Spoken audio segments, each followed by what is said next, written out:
If you're just starting into music production and you're not really sure yet what type of Mac you're going to get, or maybe even what type of DAW you're going to get, I think today's video is going to be a small eye-opener on how this works. We are going to be a little nerdy today. We are going to talk about performance cores and efficiency cores in the M-series Mac CPUs, show you how they work in different type of music production DAWs in terms of performance and all of that, because what type of DAW you're going to select, if it's Ableton, Logic, Cubase, Reaper or any other DAW, you have to sort of know how these DAWs utilize the performance of the actual Mac you're going to get. And maybe you don't have to get that M Pro or Mac CPU or Ultra CPU or whatever super duper Mac CPU is going to be in the future. So that's sort of the point of this video. Just a short thing about the CPU. A CPU is obviously the brain in your Mac, and inside the CPU you basically have a bunch of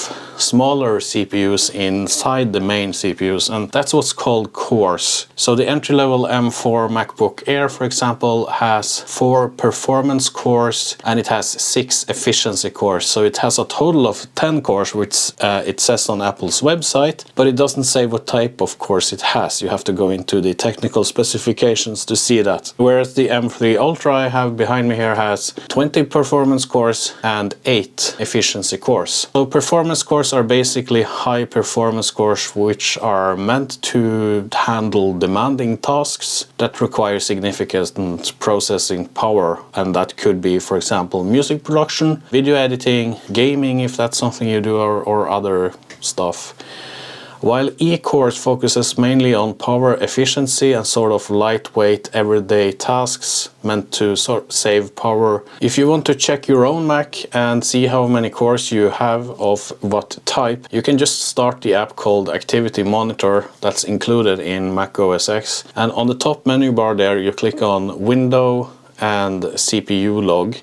Now you should see a bunch of rectangles, black rectangles, that represents each core type in your particular Mac and how much load that core has.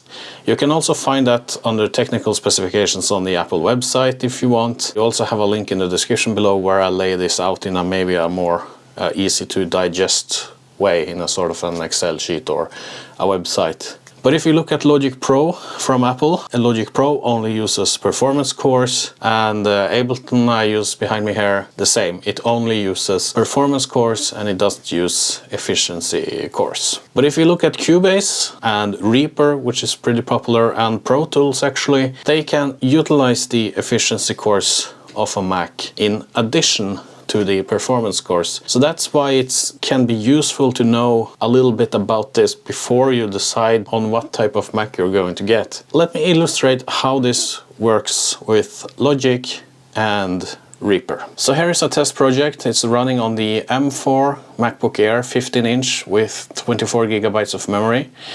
It's just running a basic patch in Serum, and it's continuously playing one note right before you get that system overload. And you can see that most of the performance cores are maxed out, while the efficiency cores are more or less chilling, not doing much. So I recreated the same project in Reaper using the same settings as in Logic, more or less in terms of buffer. And as you can see in the graph here, we also utilize the efficiency cores, meaning you can use more of your CPU's total performance for processing if you opt for example, Reaper, Cubase or Pro Tools. And this is particularly interesting for the entry-level M4 CPU, which you will find in the Mac Mini and in the M4 MacBook Air, because it has 6 efficiency cores compared to 4 in the previous generations, and it has 4 performance cores. Here is a short comparison between the results between Logic and Reaper, and you can pause it if you like.